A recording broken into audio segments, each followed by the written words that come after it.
You are now tuned into DSTM Radio.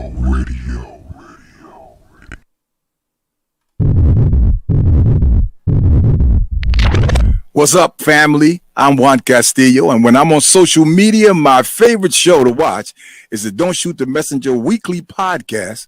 Chris G, Professional Sutton, Rucker Report delivers sports the way it's supposed to be, real and authentic. So get ready to be entertained. My boys are ready. I'm ready. Let's go. The cameras are on, and zeros are on the clock. Get ready for the realest, most authentic, most entertaining sports podcast there is. You may think you know sports, but they know sports and speak the truth. We're here to bring you that truth in your big three. Give it up for Professional Son, Chris G, and the Rucker Report, Jersey. There's nothing to debate when the message is this clear. Welcome to the Don't Shoot the Messenger podcast.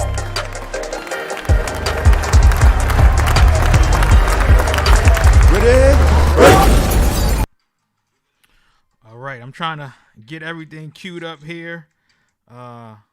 Make sure the sound is right. But we're That's good. the new intro. Yeah, You doing the new intro? All right. Yeah, I had the new intro. Sound a little shaky because on my end, but overall, I loved it. Welcome to another edition of Don't Shoot the Messenger podcast, the radio edition. I'm your boy Professional Sutton, And I'm your boy Chris G. And this your boy, the Rucker Report, Jersey. Yes. Ruck, just turn your phone up just a smidgen here. Just a smidgen. We all set. Fellas, how are you doing today, man? I'm so happy to have my brothers on, Chris G and the Rucker Report, like they said. Man, that fight last night was crazy. Crazy. Good fight, man. But Good fight. we're going to get into it, though. But before we get into it, I would like to send some weekly shout-outs, some spotlights. I got 3 right now. Fellas, if y'all have any after that, y'all can, definitely jump in. I got one. Go ahead. You do yours. I'll do mine after you. Okay. All right. So I want to send a shout out, just a weekly spotlight to People Get Ready. It's a bookstore in New Haven, Connecticut. It's located on 119 Whaley Avenue in New Haven. Yes, Dolores Williams. She does great work. She is the co-owner of the shop. So shouts out to Dolores. Also going into our local spotlight, we want to give a shout out to the state champs. Oh my God, they're gonna kill me. West Haven Seahawks. Yes, we got the West Haven Seahawks. They are the 10U state champions. They will be going to the regionals. And on the other side, I gotta fix that. We got the Hamden Hurricanes 12U. They also will be moving on to the regionals. So shouts out to Hamden Hurricane. I'm just, so excited to see, good people, good kids, all of that. I definitely got to change the wording because I know they're going to be like, what is going on here? I don't want to see no freaking West Haven on my stuff. So I changed it in mid-split form. Boom. There we go. West Haven, Hamden. Yeah, got your shout out. Now, Chris, you said that you have some shout outs that you like to, get out there. Yeah, man. I just want to shout out the new intro. Yes. On my brother who did that, Terrell Jones. He got his own podcast. Yes. T Talk with D, which is so dope, y'all definitely go check that out. That's on Facebook all the time. But he helped me. He did us all a favor. Yes. I said, we revamping the show. We coming back with something new. I said, can you give us a new intro? And man, he worked diligently on that in his spare time to help us out, man. So I just want to shout out my brother Terrell for hooking us up with the new intro. Shouts out to my dude Terrell. Ruck, do you have anyone that you want to shout out right now? We doing our weekly spotlight. I mean, shout out my brothers, man. Appreciate Here you. we go. Shout out to family. Mm-hmm. Shout out to the Queen Tara Rucker. Yes. Mm-hmm. For holding it down for her family. Yes, definitely. Unfortunately, we lost the patriarch of the family, Mr. T. Wright. This week we laid him to rest on Tuesday. So I just again want to shout out the family, give everybody again my condolences and best wishes. And again, shouting out to the Queen Tara for holding it down. Yes. How she has been. Yes, definitely. Shouts out to the whole right family. Also, Terrell just checked in. Hey, Terrell, we just played your intro, man. We appreciate that, brother. Appreciate that. Thanks, bro. We just gave you a shout out for it too. So much, man. Thing, buddy. So I'm just gonna jump right into it, man. Last night, if you didn't watch, it was a really, really great fight. Terrence Crawford versus Sean Porter.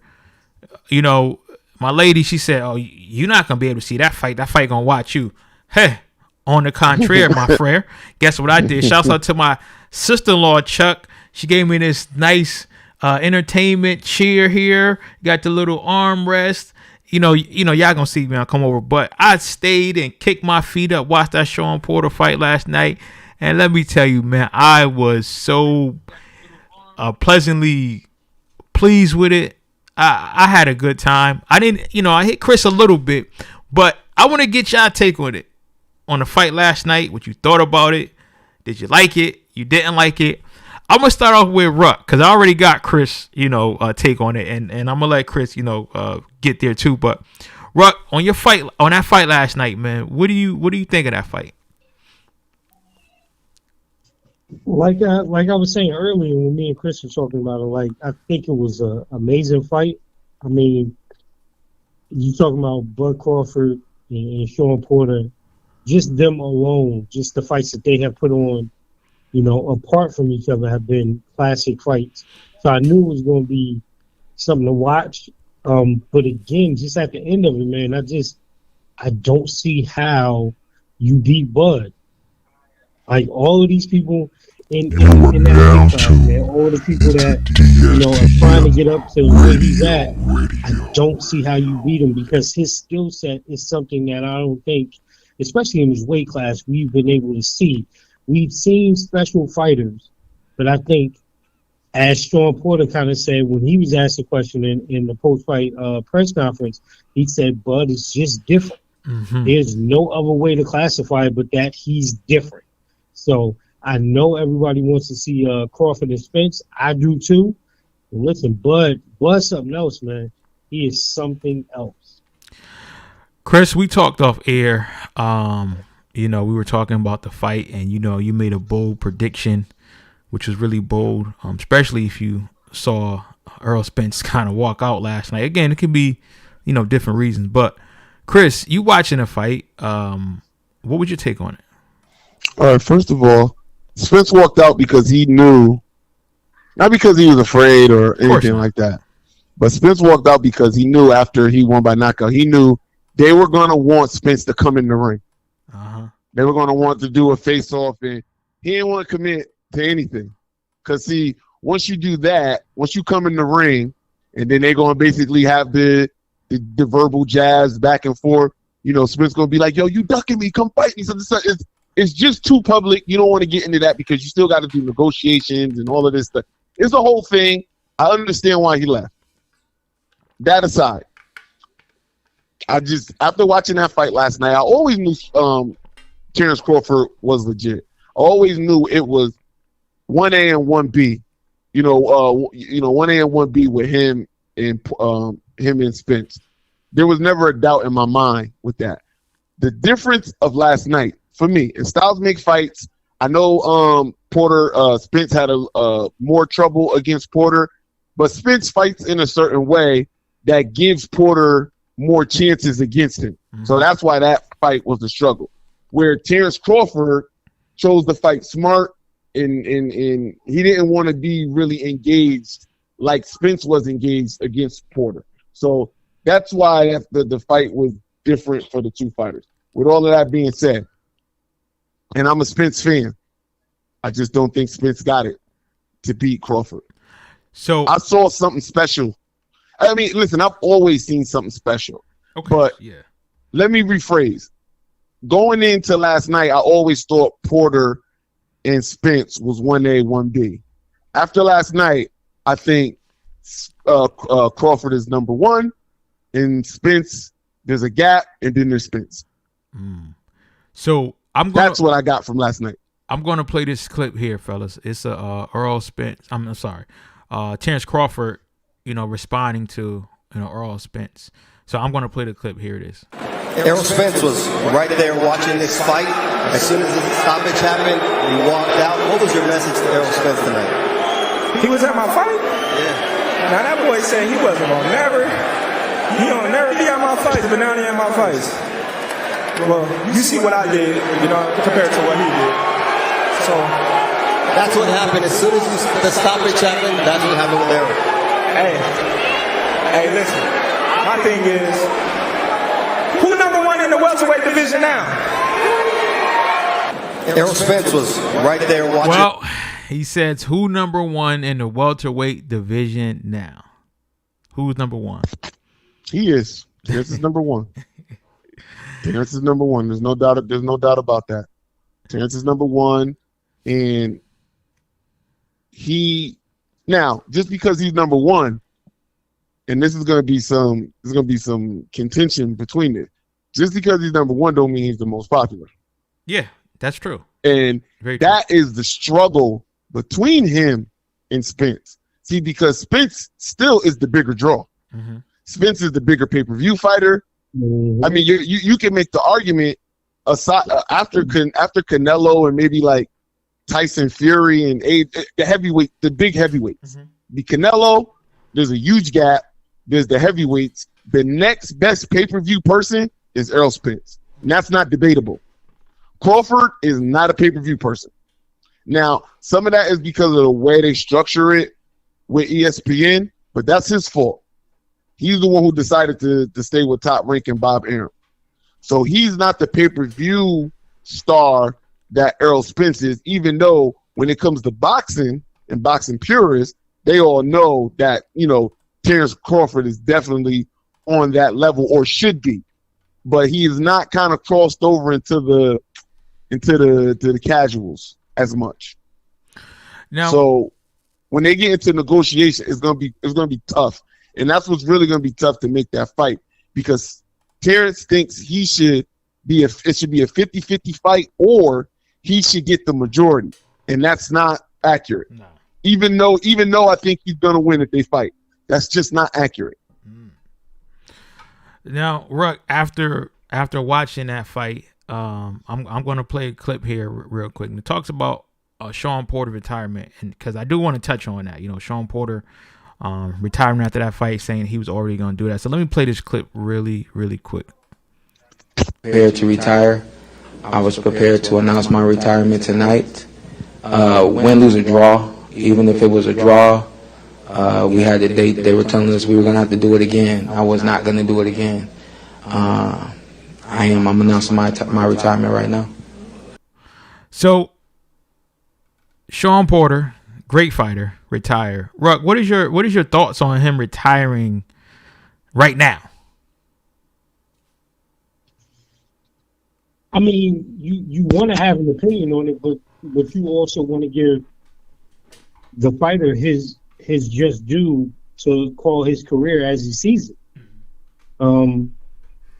So, I mean, I think Porter is also in a weird position too, because I think there are other people that he can fight, but in terms of draw and the money that people need to make, it's only gonna be, Spence, Crawford, maybe in a year or so. And Chris could probably talk a little bit more about this. Maybe in a year or so, maybe two, if Shakur puts on enough weight to go up there. But again, it's a lot of big fights over his career. He's made his name and stamped his legacy as one of the best in that division. So if he wants to call it, he wants to call it.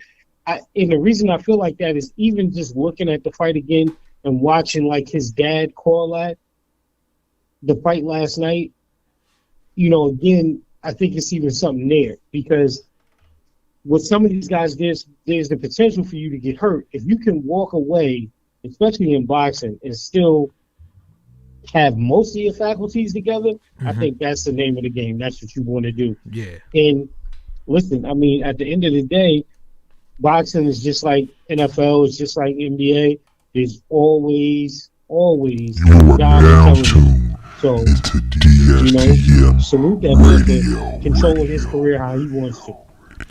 You know, I have to agree with you on that, Ruck, because I know a lot of people, they were upset. They're like, well, why was his father stop the fight? And I was talking to Chris briefly last night. I said, yo, I think that his father already knew what time it was. I think his father already knew what was going to happen. And as a trainer, you have to know your fighters, right? Like, you have to know when to throw in the towel, when enough is enough. And I'm okay with what his father did. And I know a lot of people wanted to see it go on, but I mean, I think if you know the sport a little bit, you already know what would have happened. He would knock him down again, TKO. But his pops was like, hey, you know what? But it was just that comment about him saying he didn't prepare like I thought he should have. And Chris, maybe you could speak to that. But I don't have a problem with his father stopping that fight, knowing what was going on. Also, him knowing Bud. So it's like, let's stop it. Let's make sure my son is good. We can live to fight another day, and it's all love. That's just how I disagree with the stoppage now even more. Okay. Why so last night we talked about it, and I was on the fence about it. And then, I watched it after the second knockdown, and I was like, yeah, he did get up a little shaky, and it wasn't big noticeable because, Sean never really looked super hurt. But I thought he was about to be on his Adonis Creed shit the way he was banging on the joint. I was like, oh, this is about to come back and try to bang with him, right? And now knowing that he was set to retire after this fight no matter what, and I got to assume his father knew that as well, what are you saving him for? You wasn't saving him for another fight. True. If that's the case, if you knew he was going to retire, win, lose, or draw after this fight, and you see him get up and the ref asked him, you want to go? And he was mad. Yeah, now, maybe he would have been hyper aggressive and got caught and got KO'd or whatever, but even if he did, this was going to be his last fight anyway. Yeah. He wasn't going to be taking no more damage than this. And Sean Porter does a great job for PBC as he doesn't call the fights, but he does like the pre-fight stuff. Great. And, he does like at the desk, getting ready from fight to fight. He does a great job. Sean Porter's got a great boxing podcast. Sean Porter going to be all right. Yeah. After boxing. But just me knowing that, I'm just like, damn, why you stop the fight? On the him retiring side, I think it is good he's retiring. Not because he can't still fight, and not because he would only have to fight big name fighters. I really don't think there is no other fights out there for him. He fought everybody. Mm-hmm. Everybody in his era, he fought. And he either won, came close, or, either fought or came close. Even though this was his first stoppage where he ever got stopped, it was still a close competitive fight until the later, I'll say around 7, 8, 9, and then when he finally stopped him in 10. So Sean Porter is going to be known as a great fighter. He's going to go down as a great fighter. What I was afraid for Sean Porter if he lost this fight is that Sean Porter would then become the benchmark for other fighters. And I didn't want that for him. He deserves more respect than that. He's been a greater fighter than that. I didn't want Sean Porter to be, all right, we're really stepping you up to see if you could be, the next great fighter. So we're going to put you up against Sean Porter. He don't deserve that. He ain't nobody's stepping stone. Yeah. And I didn't want that for Sean Porter. So I'm glad he retired. The reason that I like that too is because, especially with him taking his exit now, is that he doesn't give anybody the opportunity to do that to him. Yep. Exactly. You know what I'm saying? Like, so that's why I said if he can control his own fate like he did, listen, even though me personally, as a fight fan, would have loved to have seen the fight continue, but, as they say sometimes in basketball, if you see somebody coming down the lane, he made a business decision. Mm-hmm. That's what his father did. Well, his father made a business decision for sure. Yeah, his father made a business decision for sure. So, we'll take it like that, but that was the point that I was getting at too. Because and think about this, if he did stay and fight, and Chris, you can correct me on this if I'm wrong, if it gets a year or two down the line, do we want to see Sean Porter a year or two against somebody like Shakur Stevenson? Mm. Well, I think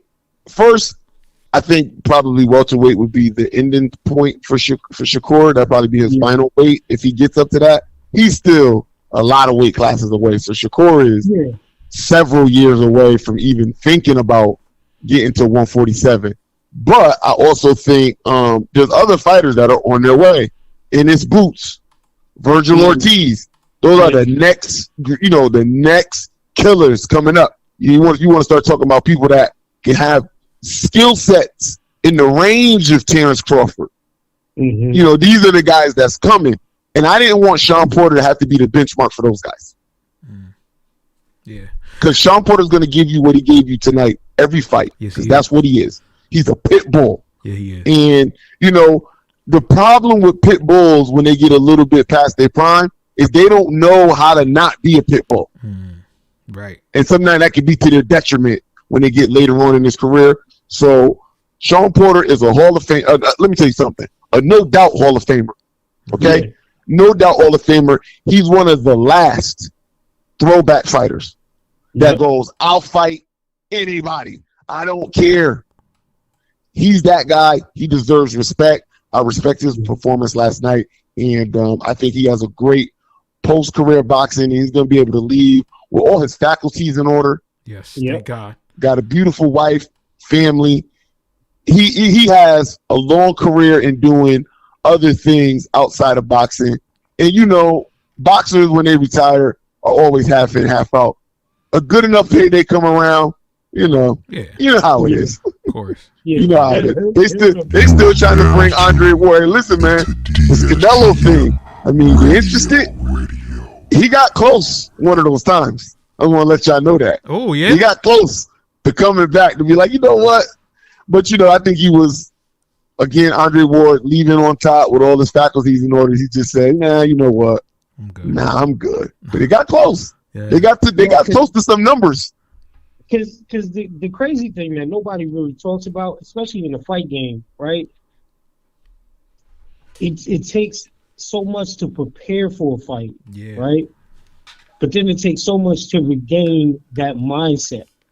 Because once you put the mindset away and you go to something else, it's not easy to get that back. Because Andre Ward definitely has skill. Everybody knows that. But can you get that killer back?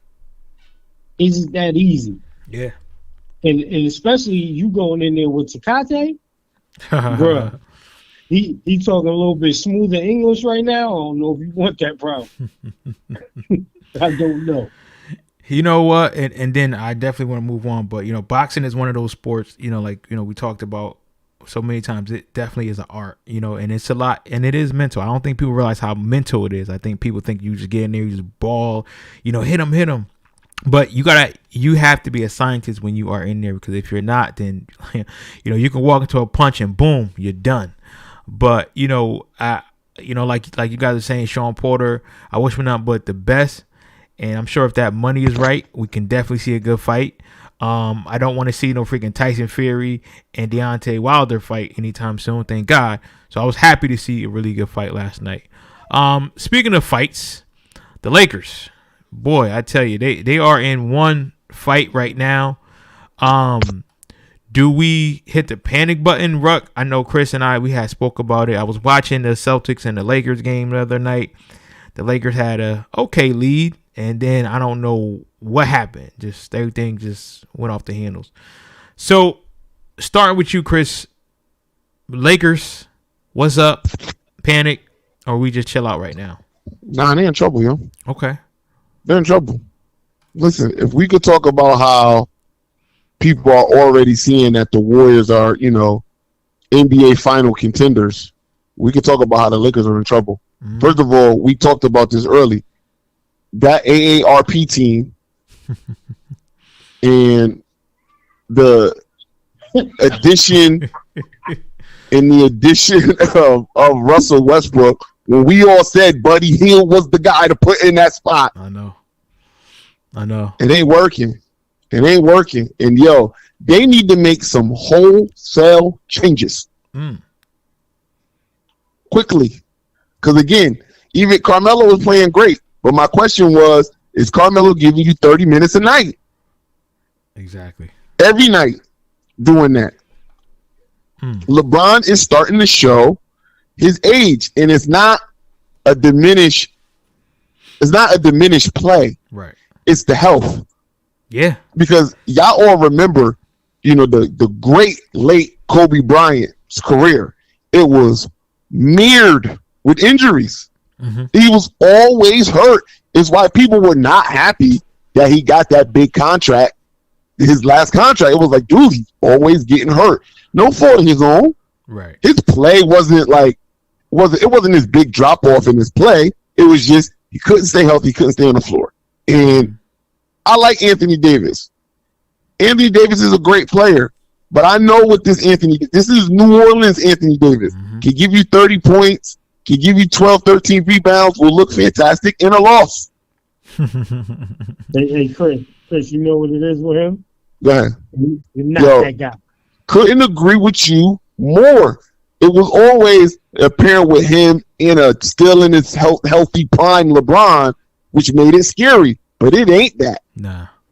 It ain't that right now. And look, man, you got two bad. I mean, they got some bad losses on their resume, but two horrible losses to OKC. One with LeBron, one without. They got, that Boston game. Boston is struggling to find their identity right now, and I mean, they just got worked. And they're still like the second favorites to win. I don't see it. Now listen, LeBron is going to will them to the playoffs. I believe that. I still believe that. But as what? A playing again? Mm-hmm. And they're going to have to see who? The Warriors or the Suns first round? Good luck with that. And let's not forget, a Warriors team that will have Clay around that time. And I think Ruck could speak to this even more. It's the reason why people are getting scared of the Warriors. It's not because of what they are right now. Mm-hmm. It's because of what they are right now, knowing that Clay is coming back. And even if Clay isn't what he was when he left, you still got to respect that man shooting. And what does that mean? That means you got to come off a step a little bit. Yep. And you can't even stop him now, and you got 2-3 guys on him. Mm. So the Warriors are going to be scary. They're going to be scary because, if they stay healthy, you can project and see what they're going to be. What are you projecting and seeing with the Lakers right now? Other than confusion, chaos, and geriatric cards. them niggas is old. Them niggas is old. They play old. They look old. They get hurt like old people. Where's the reinforcements coming? Me and Brian, we except for Ruck, because Ruck is in his 50s. But me and Quet is Brian age, and I wake up with aches and pains, man, and I ain't in the league. Yo, I can't wait to hear what Ruck got to say, because Ruck got that. He got that evil laugh. Ruck know it. Yeah. Ruck know it. Listen, man. Like I tell everybody, listen, don't let the chubby face fool you. You can walk over here and think it's going to be sweet. You're going to let back. Let back. The thing, right?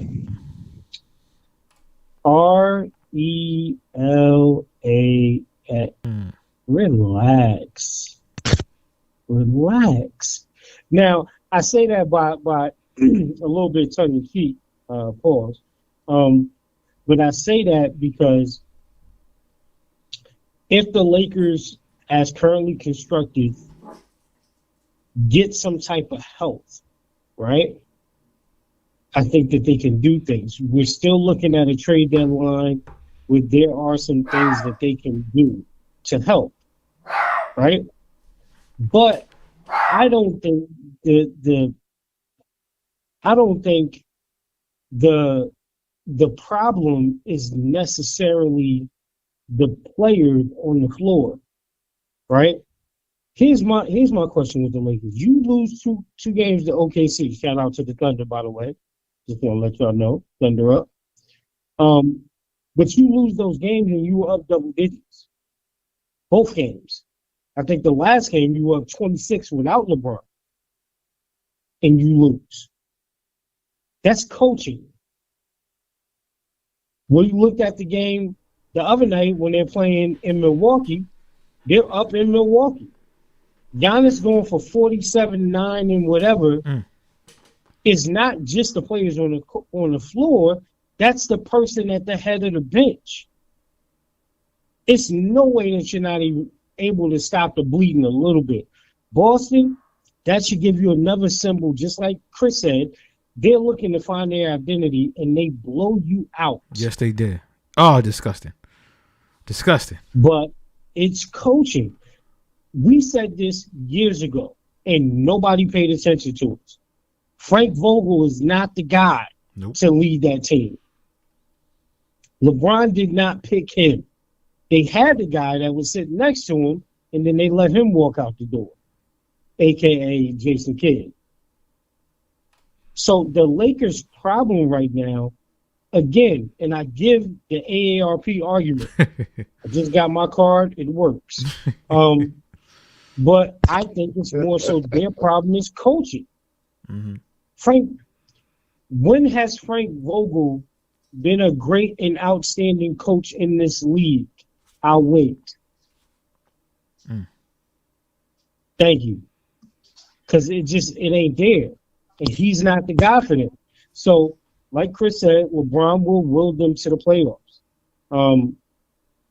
There will be some games that they'll get special performances from people like Melo, like Malik Monk. Hell, maybe even AD and Rondo will pull a couple things out their butt. You know? But again, it's the coaching. The coaching is terrible. You know what game stood out to me the most out of this whole thing? The Chicago game. Because how can you not defend a team like Chicago that doesn't have any standout three-point shooters? What coaching set puts you at a disadvantage against DeMar DeRozan and Zach LaVine and Lonzo Ball? DeMar had 38, 39? Easy. In every clip that you could get put together of that game is him killing you in the mid-range. Right? So, again, I think it's a schematic thing right now. They don't have a solid identity themselves, and they don't have a solid scheme that they can go to. Even in their rotations are really poor, and they leave mismatches. But the other thing that I think should be noted, and I don't know how or why, but Anthony Davis is clearly not in shape. Maybe it was the early season marriage or whatever, but Bruno looked good to the point where they said one of those games where they did pull it out and win, he had to go in the hallway and throw up. Yeah. And then come back. Yeah. Nah, you know, I don't know, but I will give them, I will give them somewhat of a stay of execution because again, Bron hasn't been back. They haven't really had a lot of time to play together. We'll see what happens, man. But in the West, like you pointed out, there are some other teams in the West that forget about Golden State and Phoenix. Can they compete with Memphis? Right. But here's a question, can they compete with the Clippers? Nah. It's Utah is still strong. There's some tough teams out there that they have to worry about, man. So I don't know, but I will say this, just jumping the gun real quick. Listen, Golden State, that's different. Their team looks like kind of that first championship team. And I'm talking about from the perspective of the bench. Their bench is now fully rejuvenated. Yo, bro, best bench in the NBA? Best bench in it. And here's the crazy part of it, right? The bench only gets better when Clay comes back because then Jordan Poole goes to the bench. Yep. Right? And then another person that they're not talking about that is, again, getting healthy, Otto Porter Jr. is going to be a big contributor to that team. Already has been, but I agree. So let's not forget about Wiseman. And listen, Wiseman's coming back too. Listen, and then you get Wiseman coming back. You get the move, and I'll always butcher his name, but Belicia, but Bellitza. Nemanja Bjelica. So now you get to move him down. Listen, GP2 has been a great defensive. Oh my goodness! Addition as a lockdown defender. You talk about something schematically. Remember years ago when they had the Death Five? Yeah. They literally have that again on the bench. His daddy wasn't a highlight like GP2 is. Nah, he wasn't a highlight like that. His daddy was better, but he wasn't a highlight like GP2. He wasn't like that. He wasn't jumping like that. But his interview definitely was on a highlight. You know what I mean? You can book that. Yeah, definitely. Now, right. Definitely. So I have to ask you a question. I'm sorry to cut you off. Now, you said, just relax for the Lakers. And they do need some pieces. What do they need? Who can they get? What can help them at this point? What would you like to see? Buddy, and I ain't talking about Buddy from Country Wayne. I'm talking about Buddy Hill. Newsflash, the Kings also just fired Luke Walton. That is the first sign of a fire sale. Get in on Buddy. They should have made the move this summer. But they need a shooter. Listen, one of the things that you could actually look at, right? If they were going to add Westbrook to this team, which it seems like they were kind of in love with doing that, I think the pieces that they gave up are pieces that they now need. Kuzma is playing great for Washington. KCP is playing great for Washington. Trez is playing great for Washington, right? You took away almost backup pieces that they were using last year, right?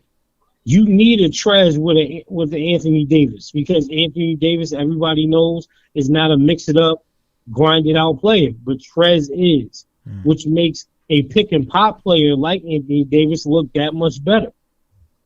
So the Lakers, they gotta make a move. And I think the best move is go get a shooter, because what they need is floor spacing, and they don't have it. Well, I definitely can't wait to see how this plays out, man. As a Laker fan myself, I'm just watching like, all right, okay, well, and I know a lot of people are getting on Westbrook. Again, I know it's like you shouldn't have got Westbrook, shouldn't have got Buddy, but honestly though, I thought that Westbrook would be a little more calm. I didn't think he'll be like he is now, but I guess we are starting to see what happens. And I know, Ruck, you were very critical of Russ. No, don't. You not on duty. What you talking about? Not gonna do that to Russ on duty. No, it is again. I didn't say. I'm just saying. I thought he would have eased in a little better. Again, I'm not. I like Russ. He actually took the wrong approach to joining this team, and I think that was the thing that hurt them early in the season. Okay. He came out trying to be passive when everybody and their mother know that's not him. Okay. And I think the games that they won, he's been ultra aggressive, and it's helped everybody. But again, you ain't gonna know that unless it's coaching. Yeah. Hold on, Frank Vogel got to make that for him. Can I hit something real quick? Go ahead, please. Some breaking news. Okay. After a strong week of scrimmages, Klay Thompson has been fully cleared to participate in all team practices. Trending towards a return Christmas week. Mama call him Klay. I'm gonna call him Klay. Call him Klay. Just putting that in the ethos. Ooh. Oh yeah, that's gonna be fun to watch, man. That's gonna be fun. And think about how hungry he is. Can we talk about this though? Because I know I've heard in over the last couple of weeks, a lot of basketball pundits talk about Klay having to adjust to what the Warriors are currently doing.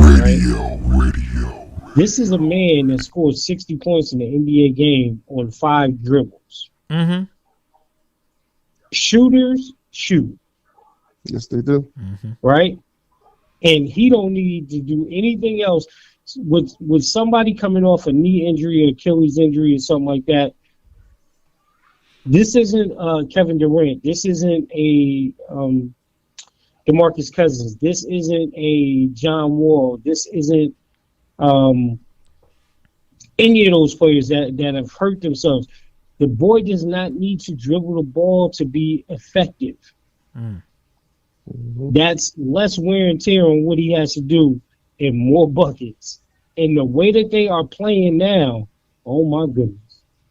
Yo, you know the only hesitation I got on Klay Thompson? What's that? It's only defense. It don't got nothing to do with offense because he don't rely on his athletic ability to be effective.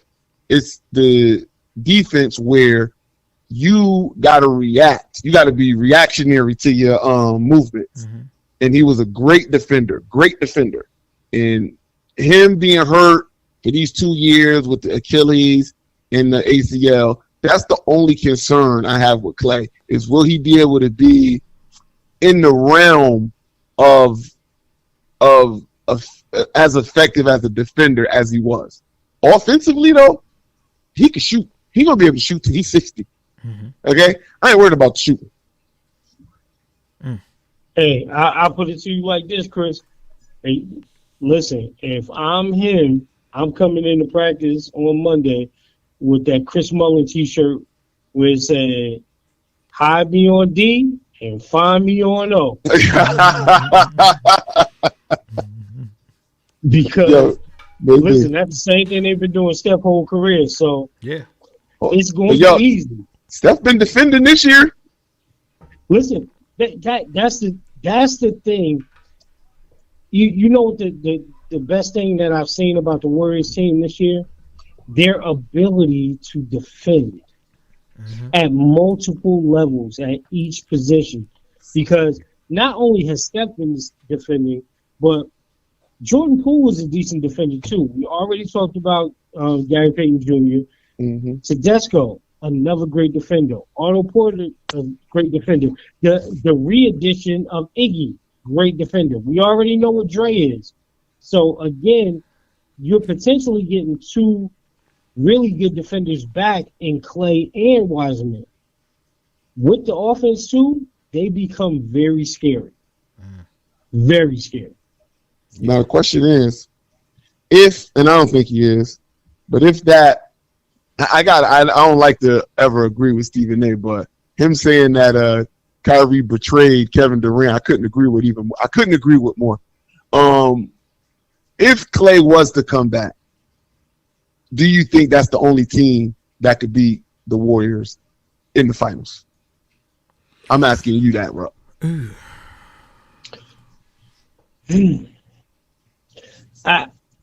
I mean, Brooklyn immediately becomes tougher, right? They become tougher with Kyrie, definitely. Just what you have to defend, what you have to prepare for, and just having three players on the same team that have almost unguardable skill sets, right? My problem with Brooklyn is their bench. I'm worried about their bench because they got a lot of AARP cards on that bench, and a lot of them are in the same position. You got Blake, Paul Millsap, and LaMarcus. Almost outstanding of LaMarcus's shooting, almost the same player, right? Right. So it's a lot of different things on that bench that I just don't see how they make it work. I think, again, even with Milwaukee and where they were last year, you got to think Milwaukee has some of those pieces that they were missing coming back that's on that bench, like a Dante DiVincenzo. It allows you to put, George Hill and some of those other guys in different positions. And I think it makes them tough again. And especially now, we can't even talk about Brooklyn without, giving a little courtesy to what Giannis has been able to do early, just as far as shooting the ball. But then the thing that nobody talks about, what about Miami? I like Miami a lot, man. A lot. What about Miami? Oh, yeah, definitely. What? Yo, I love to watch Miami, even before this year. Just the way they play, man. And now that everybody's healthy, Whew. So it's different, man. It really is different. But if the Warriors continue or are able to continue to build the confidence that they're building, knowing that they got some dogs coming back in the building, I don't know what you do with that. Because even I was watching Draymond's podcast and he was like, people think we forgot all the stuff that they were saying about us.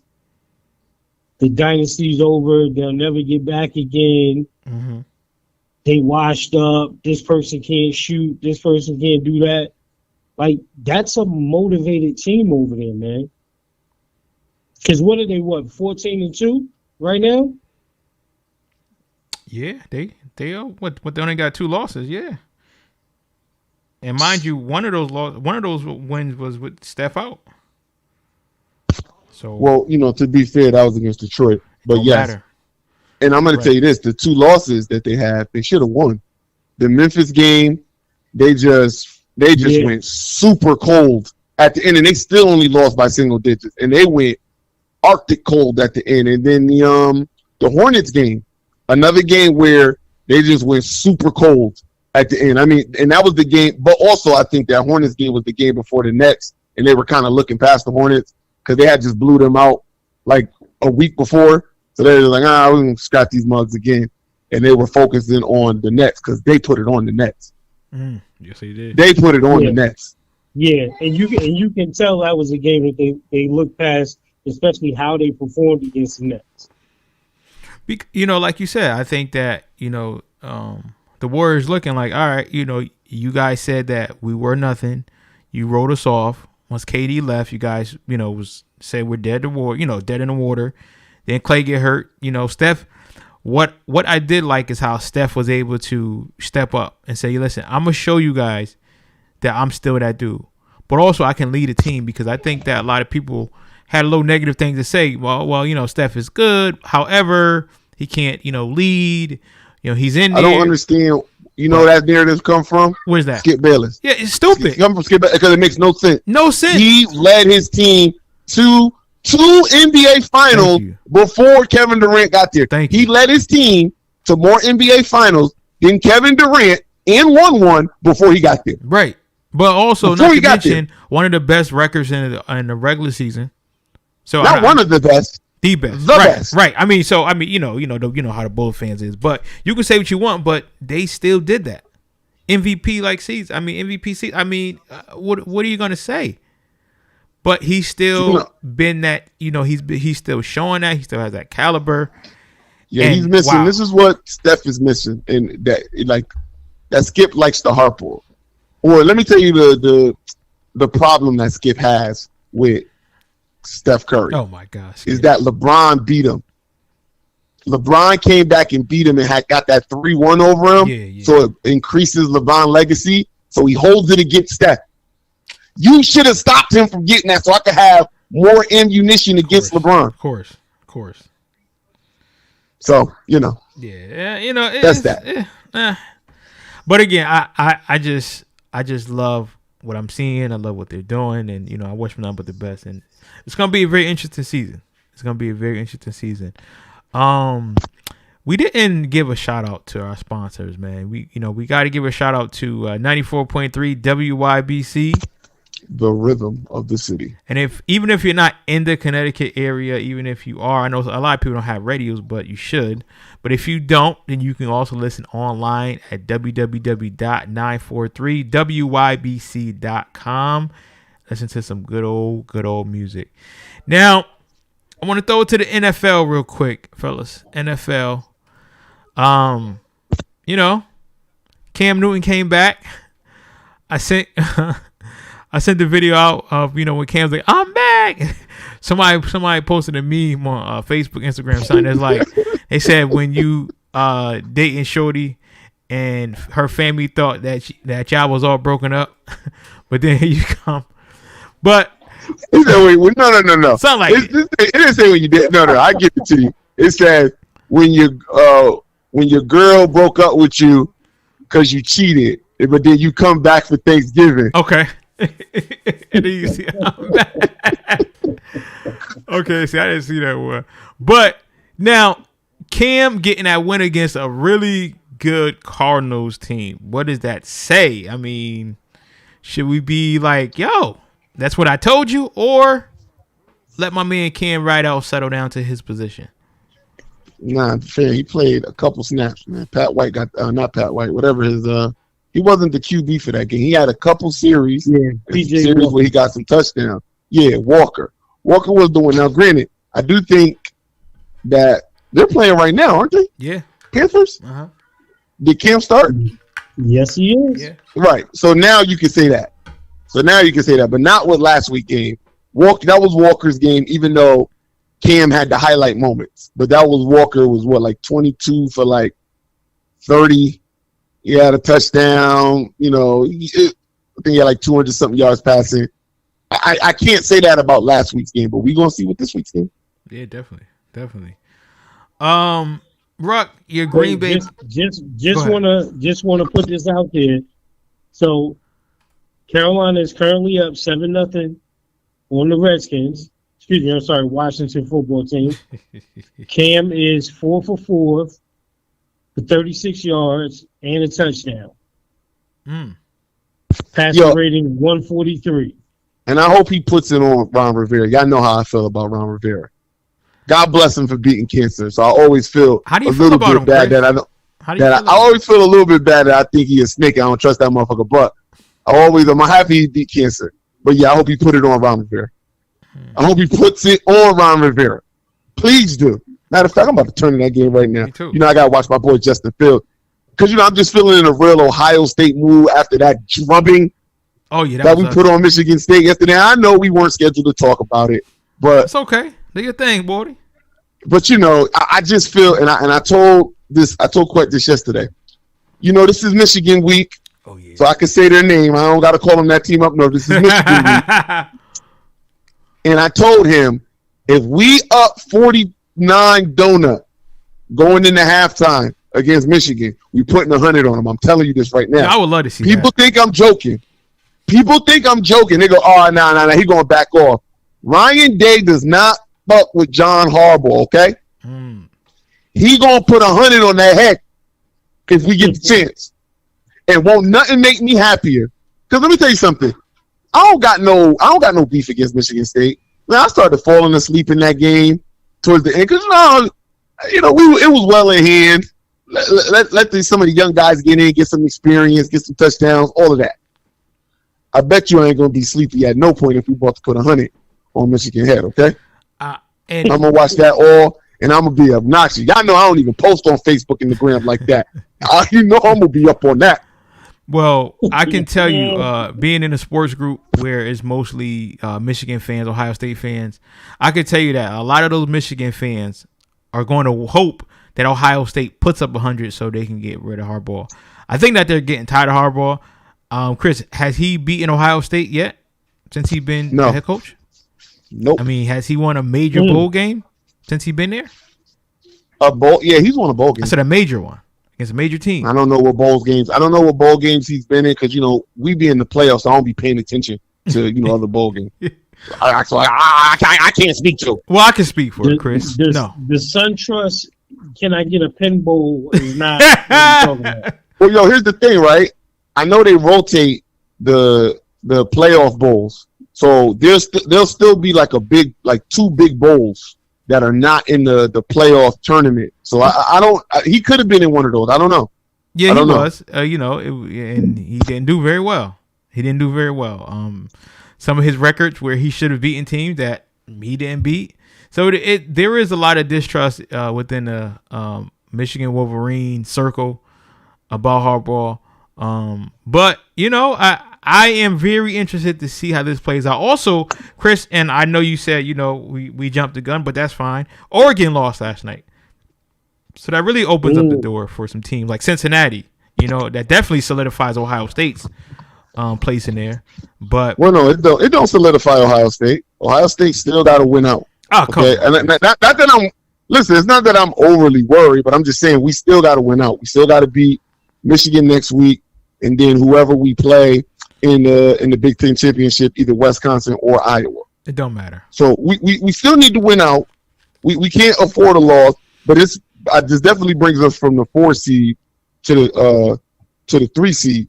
But listen, either way, that 3 seed matchup gonna be tough. The 3 seed matchup gonna be tough. If Bama beats Georgia, which I don't suspect them to, but if Georgia beats Bama, I'm sorry. If Bama beats other Georgia. way around. If Bama beats Georgia, because I don't expect Bama to beat Georgia. But if Bama beats Georgia, I can guarantee you that 2-3 matchup is going to be Ohio State versus Georgia. And I don't like that. I don't like that. Why not? Listen, I do not feel, y'all know I keep it real about Ohio State. I do not feel that this is our year. From a defensive standpoint. Georgia is, they're just, listen, I got to keep it real. Georgia, just like Alabama last year, they're just head and shoulders above everybody else. You know what I mean? I wouldn't even front. Like, I felt that our best year to win a chip is the year that we lost to Clemson from some of them bad calls and that bad route that Chris Olave ran. That was our year because we had the offense and the defense to match. And I feel like our defense is still behind with our offense right now. And we need both. We need both to get that chip. So, but I'm still, I ride with my dogs. Yeah, of course. Well, I can tell you what, man, as a Gator fan, we look horrible. Okay. Dan Mullen's got to get his shit together because if he don't, then he can go. Hey, Chris. He can go. Hey, Chris. Yo. With that comment that Quet just made, he ain't lying. Yeah, they do stay. Fam, I mean, it's a difference between close games. You're not beating the top teams because it's not your year. But when you losing to the teams that we're losing to, what the hell's going on here? What is going on here? And Dan Mullen just acting like everything is cool. Again, I'm not knocking him, but some people, they're just happy to be there, right? And I know Chris always talks about that. Saying that Ohio State never happy to be there. We want to win the whole thing. But some people are just happy to be there. And Dan Mullins is happy to be there. I know y'all don't, watch a lot of Florida stuff, probably, if any. And I'm watching some of the practices. I'm watching some of the things that they're doing. I'm like, okay, this is damn Pop Warner football practice right here. It's all fun and games. Don't like it. Really don't like it. But, hey, I'll give him another year. After that, we got to go. Urban Myers, what's up, baby? Yeah, okay. What's up, Urban? You can just stay in Florida. Urban making some moves down in Jacksonville now. Well, it's 10-0 right now. What type of moves he making? At the club? Well, two-step. Listen, he's gonna get his. We all know now. Urban gonna fuck with his bitches, but I'm just saying. His name is Urban. That should listen. His name Urban, so you know who he fucking with. I mean, come on, man. Saying, they got a win over. They got a win over Arizona. No, Buffalo. Got a win over Buffalo. That's a big win, man. That's a big win. Yeah, but I mean, come on now, Urban Myers, holla at your boy, man. You can't stop the rain. Just come back to Florida, man. When it starts to fall, just come back to Florida. But fellas, man, I am really happy. I wish that y'all could have heard some of the sounds, but hey, yo, just listen, y'all got it done. So I appreciate my brothers, man. Next week we will be live. We will be in the building together. So I'm excited about that, and get to really get this going. And again, I want to thank. Let me go back and highlight some of the weekly spotlight. I want to thank for doing wonderful work. People get ready. Dolores Williams, she's in the community. She has a bookstore again. It's 119 Whaley Avenue in New Haven, Connecticut. Just powerful things. And I'm not a big reader, but I tell you what though, I definitely stop by here and get me some books once in a while. Good stuff. Also, want to shout out the Hamden Hurricanes, the 12U division. They are state champs headed to the regionals. So wish them nothing but success. And also the West Haven. Why is this thing tripping here? I think I know why it's tripping. I also want to give a shout out to West Haven Seahawks, a 10U team. Shouts out to them as they are on their way to regional. So that's definitely dope. And also we want to thank our sponsor, 94.3 WYBC. The rhythm of the city.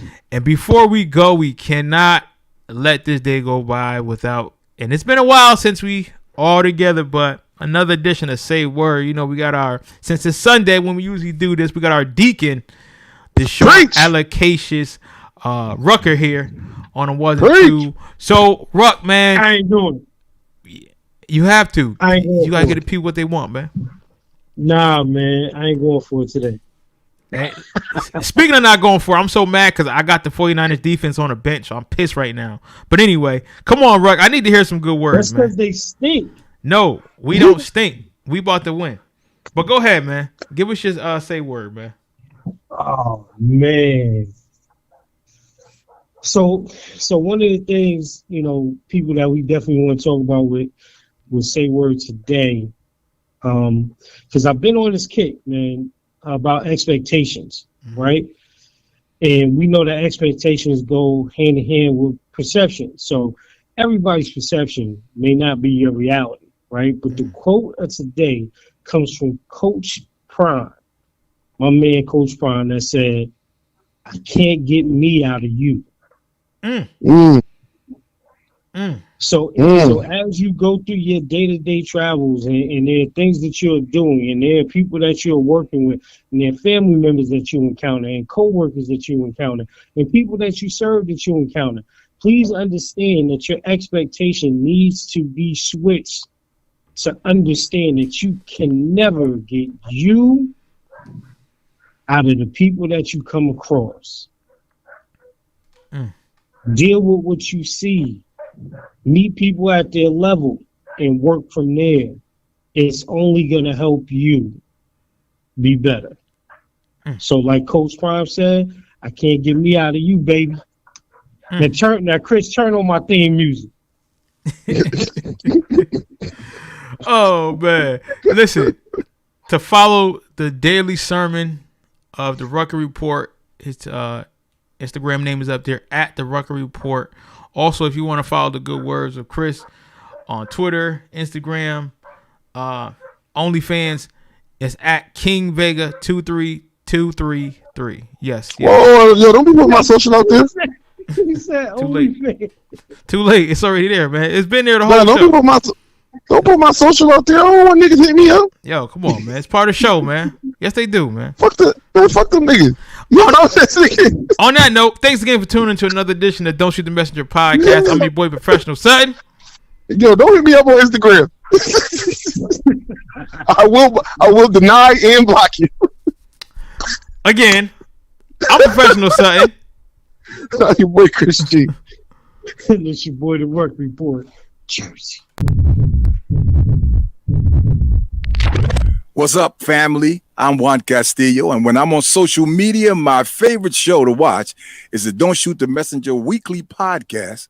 Chris G, Professional Sutton, Rucker Report delivers sports the way it's supposed to be, real and authentic. So get ready to be entertained.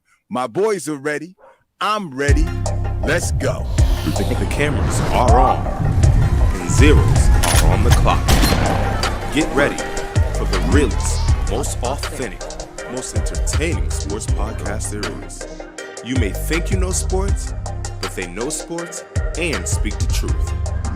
Here to bring you that truth is your Big Three.